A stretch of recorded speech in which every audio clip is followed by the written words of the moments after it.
இன்னைக்கு அந்த காலத்துல எல்லாம் அண்ணன் தம்பியா பிறந்ததுனாக்கா ஒன்னா பிறந்தமல்லோ ஒரு கொடியில வளர்ந்தமல்லோ ஓடி படந்த மரம் ஒய்யார கழுகு மரம் நாம ரெண்டும் ஜோடி மடம் நல்லதோர் சீன மடம் ஐயா. ஆனா இன்னைக்கு அப்படியே இருக்குது. இன்னைக்கு கூட பிறந்த அக்கா தங்கச்சிகளுக்கு ஒரு சீர்சனத்தி பண்றதுக்கு அண்ணங்கார எத்தனை கஷ்டப்படுறான் தெரியுமா? அத்தி அடி பட்டுச்சேலை ஆனதொரு கல்மாலை, இன்னைக்கு வெள்ளை பட்டு சேலை ஏனதொரு கல்மாலை, இன்னைக்கு பட்டி விளக்கும் சொம்பு பால் பானை பொங்க சொம்பு, இன்னைக்கு ஏனோ பசுமாடா ஏனதொரு கல்மாக்கோ, இன்னைக்கு பால் அணைஞ்சிருந்தும் பால் கறக்கோ அணகவரும் தங்கத்திலே, இன்னைக்கு உட்கார்ந்தும் பால் கறக்கோ முக்காலி தங்கத்திலே, இன்னைக்கு தொட்டு நல்ல பால் கறக்கோ பால் சொம்பு தங்கத்திலே, இன்னைக்கு அத்தனையும் சீதனமா அடிமாடு சோதனமா ஐயா. இன்னைக்கு அத்தனை சீர்சனத்தை கொடுத்து அக்கா தங்கச்சிகளுக்கு சீர்சனத்தை அத்தனையும் பண்ணி வேணுங்கிறத வெடியால பண்ணி போதுங்கிறத பொழுதோட பண்ணி கொடுத்து, ஆனா விடுறாள் ஐயா அந்த தங்கச்சிக்காரி உடக்காக கூட மொட்டு வைக்காது காலேக்கிற பூமி சேனையோட கொண்டாந்துட்டா குதிச்சுட்டு ஓடி போயிரு கோயம்புத்தூருக்கு.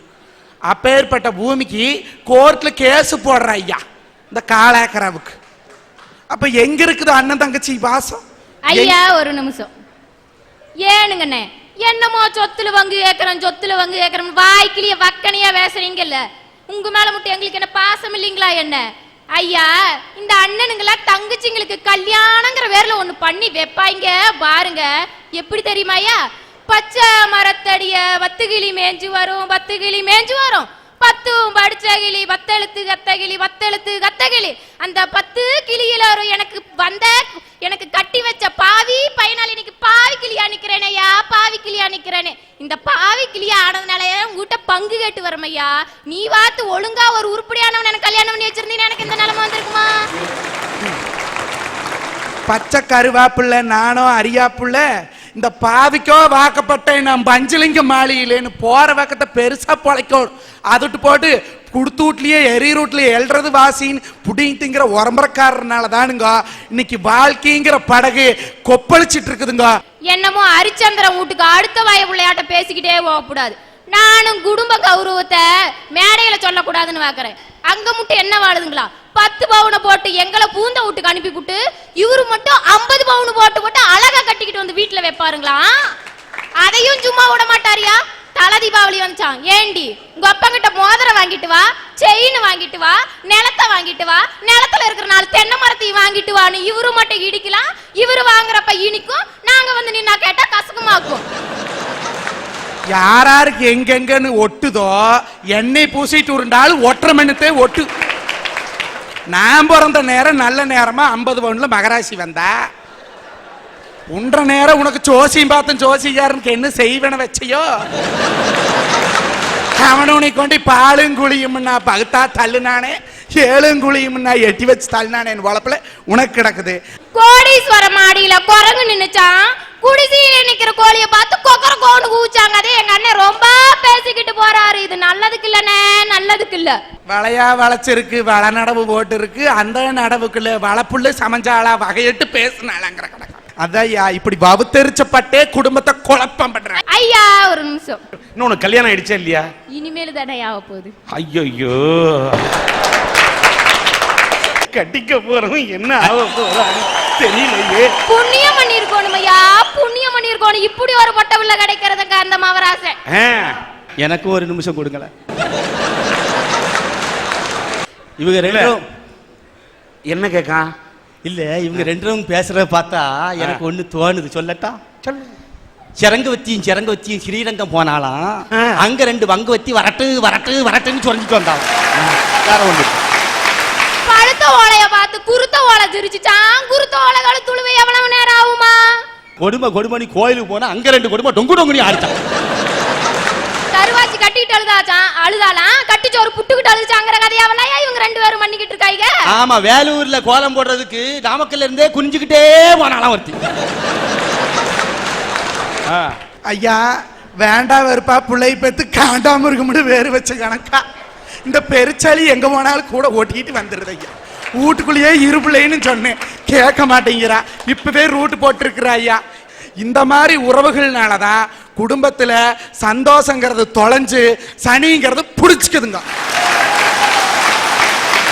ஆத்த மாட்டாதவனுக்கு 52 கருவாலாம், ஆட தெரியாதவளுக்கு வீதி கோணையாங்கிற கணக்கா ஐயா எங்களுக்கு வர புருஷன் கர்ண நாட்டு ஒரு வள்ளலா இருக்கணும்னு எதிர்பார்க்கலையா, ஒரு காலி பையனா இருக்க கூட இருந்தா எதிர்பார்க்கிறோம்.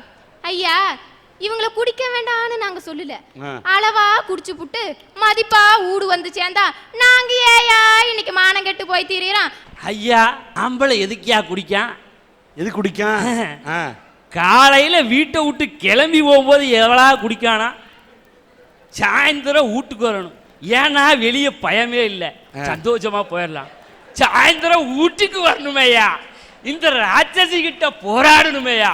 ஒத்தையாளா போனா சமாளிக்க முடியாதையா, ரெட்டையாளா வந்து நிக்கா. ஐயா இன்னைக்கு எங்களுக்கு வாச்சதெல்லாம் எப்படி தெரியுமாயா இருக்கு? உதட்டுல செவப்பு சாயத்தை பூசிக்கிட்டு இருக்கலாவும், கண்கள்ல மைய திட்டிட்டு இருக்கிறவளாவும், கைகள்ல அள்ளி அடிக்கிறவளாவும், இதயத்துல அரக்கியாவும் தான் இருந்துட்டு இருக்கா. இப்படிப்பட்ட மனைவி நலத்தாயா குடும்பத்துல குழப்பம் குழப்பம்னு சொல்லிக்கிறேன். ஐயா ஒரு மனுஷனுக்கு அன்புங்கிறது உயிருங்க, அறிவுங்கிறது உடலு, பண்புங்கிறது செயலு, பாசங்கிறது உறவு, இன்பங்கிறது பாதை, வாழ்க்கைங்கிறது பயணம், நிகழ்வுகள் என்பது அனுபவம், நிகழ்ந்தவை என்பவை சரித்திரம், இறப்பு என்பது முடிவுதான். ஆனா என்னைக்குமே இறக்காமல் தொடர்ந்து பாருங்க, அதுதாங்க உண்மையான உறவு. ஐயா அப்படிப்பட்ட உறவு இன்னைக்கு பாசத்துல தொடங்கி அன்பா, காதலா, கருணையா, பக்தியா வளர்ந்து கடைசியில தியாகத்துல முடியுது பாத்தீங்களாயா. அப்படிப்பட்ட உறவுகளால எந்த குடும்பத்திலயும் குழப்பம் வராதுங்க, கண்டிப்பா குதூகலம் மட்டும்தாங்க வரும். இன்னைக்கு நம்ம பைய பிள்ளைங்க வாய திறந்தாங்கன்னா போதும், அமெரிக்கா பாய்ங்க, ஆஸ்திரேலியா பாய்ங்க, இங்கிலாந்தும் பாய்ங்க. ஆனா அப்படிப்பட்ட மேலை நாடுகள்ல பாத்தீங்கன்னா பொருளாதாரம் வேணா நல்ல நிலைமையில இருக்கிறாங்க, ஆனா உறவுகள்ங்கிறது ரொம்ப நசிந்த நிலைமையில இருக்குங்க ஐயா. ஆனா நம்ம நாட்டை எடுத்துக்குங்க, பொருளாதாரம் வேணா கொஞ்சம் கம்மியா இருக்கலாம், ஆனா உறவுகள்ங்கிறது ரொம்ப அருமையா இருக்குதுங்க, ரொம்ப அருமையா இருக்குது. உறவுகளுக்கு இந்த உலகத்துக்கே எடுத்துக்காட்டா விளங்குற இந்த மண்ணில நின்னுகிட்டு இந்த உறவுகளால பிரச்சனைன்னு பேச வந்திருக்காங்களே ஐயா, இது எந்த விதத்துலங்க ஐயா நியாயம்? ஐயா மனுஷன்ல 4 வகை இருக்கான். ஒருத்தன் இன்பத்தை இன்பமாவே பாக்குறவங்க, 2வது ஆள் இருக்கானே துன்பத்தை துன்பமாவே பாக்குறவன், இந்த 3வது வகை உள்ள இருக்கான் பாத்தீங்களா, இன்பத்தை கூட துன்பமா பாக்குறவங்க. 4வது வகைங்க இருக்காங்களே மனுஷன்னா அவன் மனுஷையா, துன்பத்தை கூட இன்பமா பாக்குறவங்க இருக்காங்க பாருங்க. இந்த மாதிரி ஆளுங்க தாங்க நாங்க, எங்களை மாதிரி ஆளுங்க இந்த இந்தியாவில் இருக்கிற வரைக்கும் இந்தியாவில் இருக்கிற ஒவ்வொரு குடும்பமும் கண்டிப்பா குதூகலமா மட்டும்தான் இருக்கும். இன்னைக்கு நியூயார்க்ல இருக்கிற ஐக்கிய நாடுகள் சபையில இசை கச்சேரி ஒண்ணு நடக்குதுங்கயா. நீங்களும் நினைக்கலாம் உலக சமாதானத்துக்காக ஏற்படுத்தப்பட்ட ஒரு அமைப்புல இசை கச்சேரியான்னு, ஆனா அது நம்ம தமிழ்நாட்டு பாடகரோட இசை கச்சேரி, தமிழ் இசை கச்சேரின்னு சொல்றது ரொம்ப ரொம்ப நான் பெருமைப்படுவேன். ஏன் தெரியுங்களா, அந்த இசை கச்சேரியை நடத்தினதே நம்ம தமிழ்நாட்டை சேர்ந்த எம்எஸ் சுப்புலட்சுமி அம்மா அவங்க தாயா. அந்த அம்மா தான் போற இடத்துக்கெல்லாம் எப்படி தன்னோட சங்கீதத்தை பெருமைப்படுத்துவாங்களோ அந்த அளவுக்கு தன்னோட கணவனையும் பெருமைப்படுத்துவாங்கயா. இந்த அம்மா மாதிரியே வாழ்க்கையில எவ்வளவு முன்னேற்றத்துக்கு போனாலும் சரி, தன்னோட கணவனை பத்தி பெருமைப்படுத்துற ஒவ்வொரு மனைவிகளும் இந்த ஊர்ல இருக்கதா செய்யறாங்க, குடும்பத்துல இருக்கதா செய்யறாங்க. அதே மாதிரி தன்னோட மனைவி எவ்வளவு திறமை வச்சிருந்தாலும் அதை வீணடிக்காம தான் மனைவிக்காகவே வாழ்ந்து அவங்கள வாழ்க்கையில முன்னேற்ற வைக்கிற எத்தனையோ கணவனும் ஒவ்வொரு குடும்பத்தில் இருக்கிறாங்க. இல்லைன்னு யாரும் மனசாட்சி தொட்டு சொல்லாதீங்க. இவங்கெல்லாம் சண்டை ஓடுறதுக்காக பேசாம சமாதானத்துக்காக உட்காந்து பேசி பார்க்க சொல்லுங்க, கண்டிப்பா அந்த குடும்பம் குதூகலமா தாங்க இருக்கும், குதூகலமா தான் இருக்கும். பஞ்ச பாண்டவர்கள் படையேறும் கோடி நட்டதும் பெண்ணால, நம்ம இந்திரன் சந்திரன் 2 வயல்களும் கெட்டதும் பெண்ணால, கொள்ளை கொள்ளும் ஒரு வெள்ளை தாஜ்மஹால் வந்ததும் பெண்ணால, பாண்டி மன்னர் அரண்மனை மண்ணோடு மண்ணாகி போனதும் பெண்ணால. ஆமையா இன்னைக்கு குடும்பத்துல குழப்பம் வரத்துக்கு யாரு காரணம்னா கட்டிக்கிட்ட மனைவிதாயா. 5 வருஷத்துக்கு முன்னாடி எனக்கு ஒரு ஆக்சிடென்ட் நடந்துச்சியா. ஒரு பைக்கில் போய் மோதி இருந்தா ஒரு 10 நாள்ல எந்திரிச்சிருக்கலாம், ஒரு லாரியில போய் மோதி இருந்தா கூட ஒரு 2 மாசத்துல எந்திரிச்சிருக்கலாம். ஐயா ரயில்லையாவது மோதி இருந்தா ஒரு 6 மாசத்துல தெளிஞ்சு வந்திருக்கலாம். ஐயா கல்யாணங்கிற பேர்ல சண்டாளி என்னை கட்டி வச்சு காலம்பூரா மீள முடியாத துயரத்துல கொண்டு போய் விட்டாயா இந்த புரோக்கர் பையா. என் பொண்டாட்டி ரொம்ப இறக்க சிந்த உள்ளவையா. ஏன்னா என்னை அடிச்சு விட்டு அவ உட்காந்து அழுவா பாருங்க. தேம்பி தேம்பி அழுவாயா. என்னமோ கல்யாணத்துக்கு முன்னால அமெரிக்கா அதிபரா இருந்தாரு, கல்யாணத்துக்கு போறதுக்கால நாமக்கல் ரோட்ல நாமகிரி கோயில பிச்சை எடுத்துட்டு இருக்கிறாரு. உனக்கெல்லாம் பொண்ணு கொடுத்தான் பாரியா மகராசன், கும்பிட்டு படுக்கணும். நீங்க முகத்தை பாருங்க, ராத்திரியில வெளிச்சம் வச்சு பார்த்தா தான் கண்ணுக்கு தெரியும். இந்த கருவாப்பையனுக்கு பொண்ணையும் கொடுத்து பொருளையும் கொடுத்து இத்தனையும் கொடுத்தா தின்னு போட்டு நல்லா சொல்றாரு வாரியம். ஐயா, ரிக்ஷாக்காரனுக்கு வாக்கப்பட்டு ரிச்சான வாழ்க்கை வாழணும்னு ஆசைப்பட்டா குடும்பத்துல குழப்பம் வராம வேற என்னையா வரும்? ஆட்டோக்காரனுக்கு வாக்கப்பட்டு ஆடம்பரமான வாழ்க்கை வாழணும்னு ஆசைப்பட்டா குடும்பத்துல குதூகலம் அப்படியே கொப்பளிக்குமாயா? குழப்பந்தாயா வரும். நான் பொண்ணு வாக்க போகும்போது என் பொண்டாட்டி எப்படி தெரியுமாயா இருந்தா? சும்மா 6 அடி கூந்தலியா, அவுத்து விட்டு அப்படியே கெண்டக்கால் வரைக்கும் வந்து முட்டும். நான் ஆசைப்பட்டதே அந்த கூந்த மேல ஆசைப்பட்டு தயா அவளை கண்ணாலவே கட்டிக்கிட்டேன். ஐயா, கண்ணாலம் பண்ணி 2 மாசம் தாயா ஆச்சு. என் பாக்கெட்ல 500 ரூபாயா பணத்தை எடுத்துட்டு போய் பியூட்டி பார்லர்ல கொடுத்துட்டு 6 அடி கூந்தலை அப்படியே 1/2 அடி கூந்தலா கட் பண்ணிட்டு வந்துட்டு நிற்கிறாயா. நான் ஆசைப்பட்ட கூந்தலுக்கு கூந்தலும் காலி, என் பாக்கெட்டும் காலியா. இப்படிப்பட்ட பொண்ணுங்கனால குடும்பத்துல குதூகலம் எங்கேயா வரும்? குழப்பந்தாயா வரும். அண்ணே, பியூட்டி பார்லருக்கு எதுக்கு தெரியுமா போறது? நீங்க நமிதாவையும் திரிசாவையும் பார்த்து போயிடக்கூடாது. 500 ரூபாய் செலவானாலும் பரவாயில்ல, அப்படியே மாமா முன்னாடி பவனி வரணுன்றதுக்கு தான் ஐயா. நாங்க நமிதாவையும் திரிசாவையும் தேடி போறதுன்னா எப்பயோ போயிருப்போம்.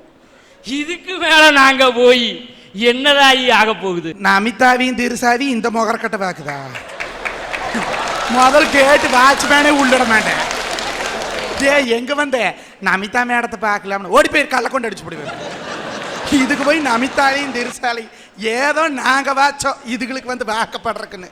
ஐயா, என் பொண்டாட்டிய வீட்டுலதாயா விட்டுட்டு வந்தேன். இவரு ரூபத்துல கிளம்பி இங்கேயோ வந்துட்டாயா, இங்கேயோ வந்துட்டா. இப்படித்தான் ஒரு நாள் என் பொண்டாட்டி என்கிட்ட கேட்டா, ஏங்க சொர்க்கத்துல புருஷன் பொண்டாட்டி சேர்ந்து வாழ முடியாதாம்ல?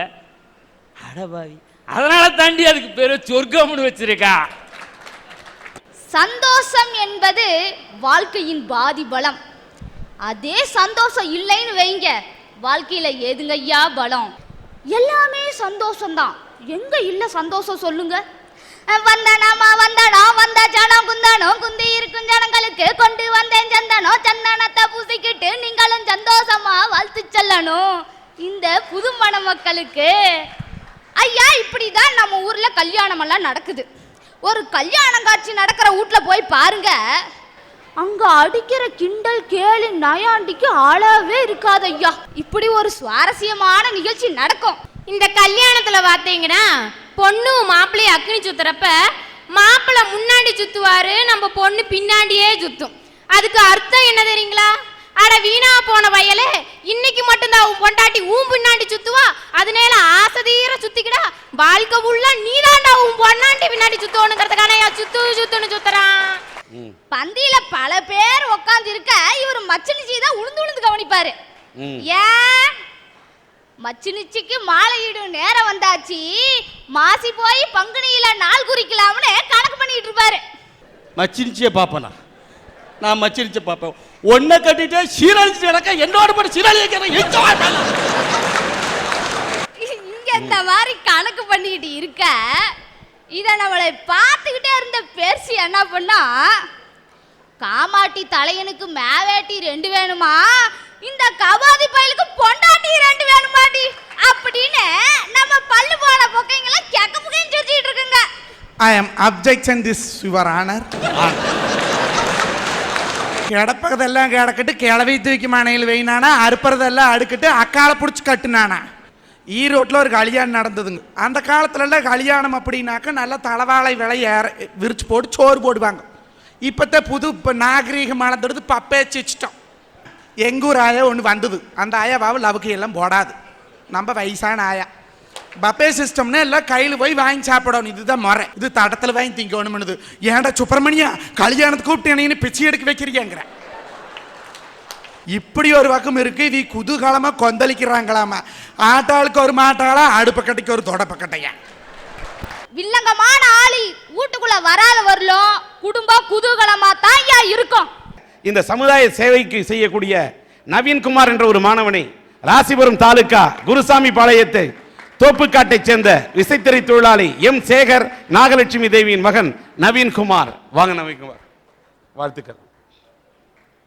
உங்களுடைய பண்புக்கு வாழ்த்துக்கள். இந்த பையன் பாருங்க, வயது 16, 10ஆம் வகுப்பு படித்து வருகின்றார். சிறு வயது முதலே பள்ளிக்கூடம் நேரம் தவிர மற்ற நேரங்களில் எல்லாம் இவர் கிராமமாக சென்று எய்ட்ஸ் இருந்து மக்கள் எப்படி அந்த எய்ட்ஸிலிருந்து விடுபட்டு வாழ வேண்டும் என்பதற்காக விழிப்புணர்வு பிரச்சாரத்தை சிறு சிறு பிரசுரங்கள் மூலமாகவும் ஊருக்கா சென்று தன்னுடைய படிப்பு நேரத்தை தவிர கிட்டத்தட்ட ஒரு 3 ஆண்டுகளாக ஒரு சேவையாக மேற்கொண்டு ஊராக சென்று சின்ன வயசு எய்ட்ஸ் நோய் தாக்கினால் எந்த அளவுக்கு மக்கள் பாதிக்கப்படுகிறார்கள் என்ற விழிப்புணர்வு பிரச்சாரத்தை மேற்கொண்டிருக்கிறார். இவர் ஏன் இதை மேற்கொண்டிருக்கிறார் என்று சொன்னார், இவருக்கு சேர்ந்த நெருங்கிய உறவினர் இந்த எய்ட்ஸால் பாதிக்கப்பட்டு இறந்து விட்டார் என்று சொன்னவுடன் அவருக்கு ஏற்பட்ட பாதிப்பு இந்த சமுதாயத்தில் யாருக்கும் நேர்ந்து விடக் கூடாது என்று இவருக்கு ஏற்பட்ட தாக்கம், அதன் மூலம் ஏற்பட்ட ஊக்கத்தின் காரணமாக இன்றைக்கு இந்த விழிப்புணர்வு பிரச்சாரத்தை இந்த நவீன்குமார் செய்து கொண்டிருக்கின்றார். இவருடைய இந்த சேவையை பாராட்டி இவருக்கு சன் டிவியினுடைய அரட்டை அரங்கத்தின் சார்பிலே ஒரு பொன்னாடை அணிவிக்கின்றோம்.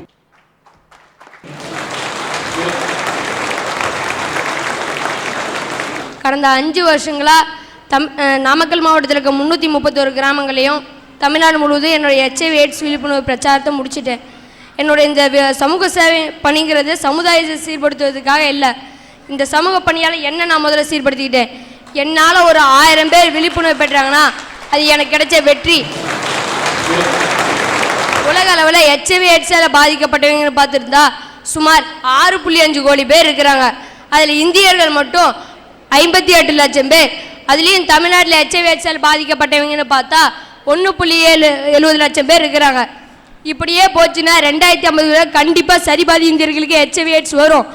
அதில் என் பையன் கூட ஒருவனாக இருக்கலாம், சொல்ல முடியாது. அதனால தான் இந்த HIV AIDS தடுக்கணுங்கிறதுக்காக இந்த HIV AIDS விழிப்புணர்வு செஞ்சுட்டு இருக்கிறேன்.